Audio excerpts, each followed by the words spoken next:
এই দেখেন আমাদের জাম্বুরা গাছে কত জাম্বুরা হয়েছে, মাশাআল্লাহ।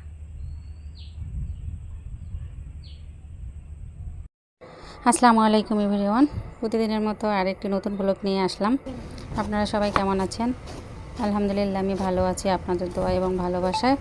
এই যে জম্বুরাটা দেখতে পাচ্ছেন, এটা হচ্ছে আমাদের গাছের জম্বুরা। তো গাছ থেকে পেকে এটা পড়ে গিয়েছে, পারতে হয়নি আর কি। তো ভাবলাম যে এটা আজকে একটু ঝালা মেখে খাবো। তো আজকে প্রথম দিনে আমরা আমাদের গাছের জম্বুরা খাচ্ছি। তো আজকে বিকালবেলা হচ্ছে জম্বুরাটা আমি কেটে নিলাম। এ তো কেটে নেওয়ার পরে হচ্ছে উপরের ছালটি ফেলে দিয়ে এইভাবে আমি পরিষ্কার করে নিচ্ছিলাম। ভিতরের রসগুলো আমি আস্তে আস্তে করে সব একটু একটু করে বের করে নিয়ে নিলাম।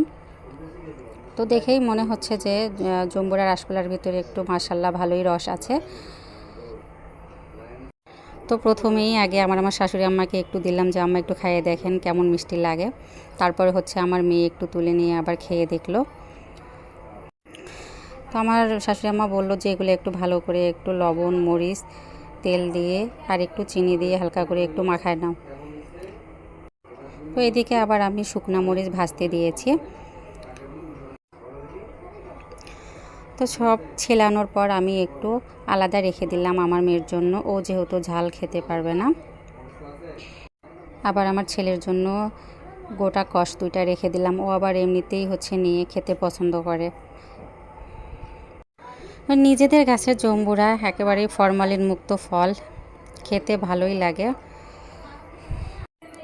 নিঃসন্দেহেই খাওয়া যায়, কোনো ভেজাল নেই এর মধ্যে। আর এতে রয়েছে প্রচুর পরিমাণে ভিটামিন সি। জম্বুরা কিন্তু রোগ প্রতিরোধ ক্ষমতা নিয়ন্ত্রণেও সাহায্য করে, আবার ত্বকের জন্য অনেক উপকারী। ডায়াবেটিস রোগীদের জন্য অনেক উপকার এই জম্বুরা। যাদের ডায়াবেটিস আছে তারা পারলে প্রতিদিন একটা করে জম্বুরা একাই খেয়ে নেবেন, ইনশাল্লাহ অনেক উপকৃত হবেন। তো এদিকে তো আমার জম্বুরাগুলো প্রায় ছিলানো শেষ হয়ে গিয়েছে।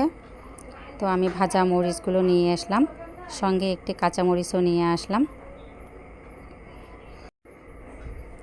তো পরিমাণ মতো একটু লবণ দিয়ে দিলাম এর মধ্যে, আর হচ্ছে একটু চিনি দিয়ে দিলাম, যেহেতু একটু আমরা মিষ্টি করেই খাবো, ঝাল মিষ্টি।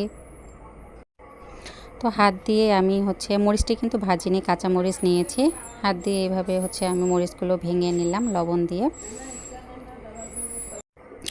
ভালোভাবে তো আমি মিক্সড করে নিলাম। সব কিছু মিক্সড করে নেওয়ার পরে আমি একটু সরিষার তেলের মধ্যে দিয়ে দিলাম, আর একটু হচ্ছে গরম মশলার গুঁড়া, আর একটু পাঁচ মশলার গুঁড়া আমি এখানে দিয়ে দিলাম। এভাবে আপনারাও ট্রাই করে খেয়ে দেখবেন, অনেক স্বাদ লাগে খেতে। তো আজকের ভিডিওটি আমার এ পর্যন্তই। সবাই ভালো থাকবেন, সুস্থ থাকবেন, এবং আমার জাম্বুরা মাখাটি ভালো লাগলে একটু লাইক কমেন্টস করে যাবেন, পারলে একটু শেয়ারও করবেন। আল্লাহ হাফেজ।